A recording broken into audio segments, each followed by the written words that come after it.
Morning Daily Devotional by Pastor Adeboye. Today, Tuesday, April 29th, 2025. Topic: Guard your freedom to worship.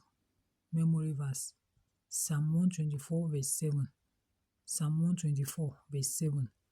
Our soul is escaped as a bird out of the snare of the fowlers. The snare is broken, and we are escaped. Bible reading: Psalm 100, verse 1 to 5. Psalm 100, verse 1 to 5. Make a joyful noise unto the Lord, all ye lands. Serve the Lord with gladness. Come before his presence with singing. Know ye that the Lord he is God. It is he that hath made us, and not we ourselves. We are his people, and the sheep of his pasture. Enter into his gates with thanksgiving, and into his courts with praise. Be thankful unto him, and bless his name. For the Lord is good, his mercy is everlasting, and his truth endureth to all generations. Message: when people are not free to worship God the way they should, it means that their souls are in captivity. For example, when God sent Moses to Pharaoh to release the Israelites, he said, "Let my people go, so they can worship me," in Exodus chapter 5 verse 1. I thank God for freedom of worship in some nations. To a large extent, in such countries, people can go to church anytime they want and worship God however they want to. In some other nations, however, the government dictates what the church should do and not do. For example, they try to force pastors to join people of the same gender in marriage. One of the RCCG pastors in a particular country was arrested because he addressed some people as ladies and gentlemen. They said it was an insult because not all of them were ladies or gentlemen.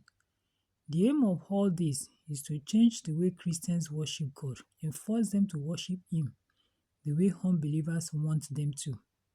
Beloved, God's standard remains sure.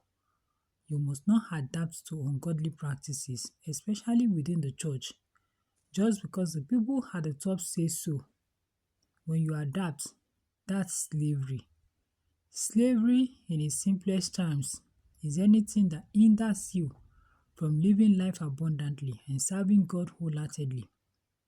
Whenever you see such things around you, guard your hearts and your territory. Many Christians are already adhering to the ways of the world because of ungodly policies, and you must pray that those chains of bondage be broken speedily. When the chain of bondage was broken in Egypt, the principal thing that Pharaoh said was, "Go and worship God the way you want."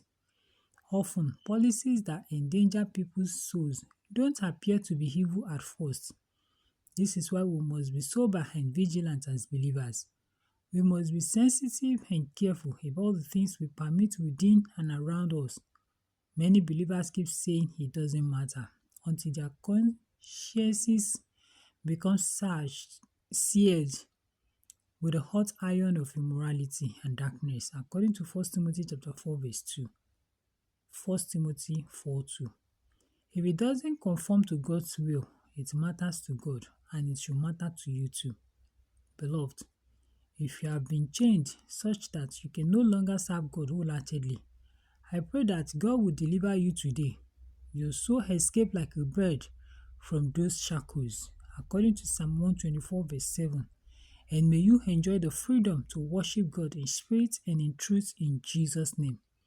Action points.